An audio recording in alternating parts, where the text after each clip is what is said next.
Esamir is one of the original 3 continents released for PlanetSide 2, a vast area of snowy wasteland marked by craggy outcroppings of purple crystal.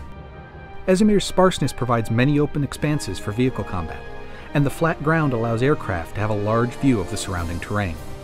However, many of the bases have been designed with walls to separate vehicle play from the capture points, and give the infantry a modicum of protection.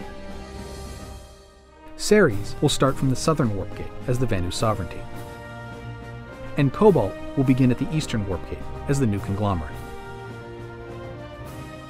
Ymir Biolab in the southeast corner of the map is the first of the 5 starting fights on Esamir.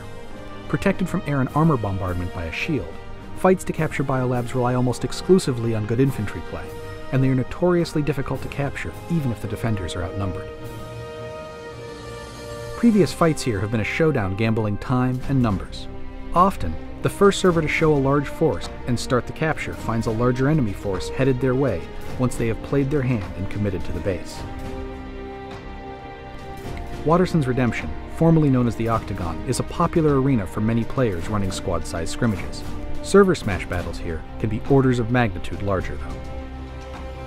A major choke point and crossroads for the continent, point capture requires well-coordinated infantry tactics. However, the base is very vulnerable to air and armor, and leaves little room to hide for unsupported infantry.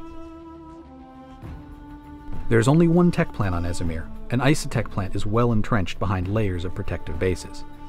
Tech plants are the largest single facilities in PlanetSide 2, and grant the owner the ability to spawn main battle tanks. Attackers may methodically take down the outlying generators to gain access to the point, or drop infantry from above and try and hold the point with no outside support. Matherson's Triumph, formerly Esamir Munitions Corp., takes 2 towers and combines them into one base.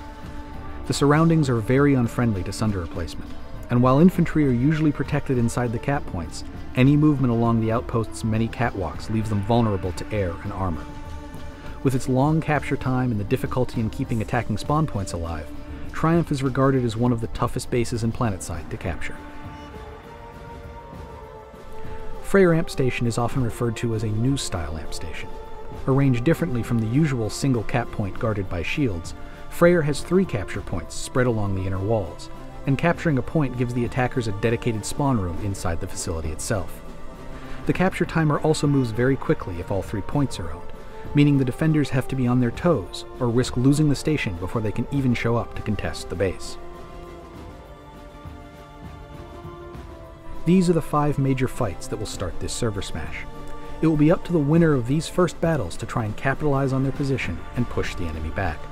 Many of these first fights become much more difficult once the base is owned by the enemy, so attacking the bases later in the match is a risky gamble to take.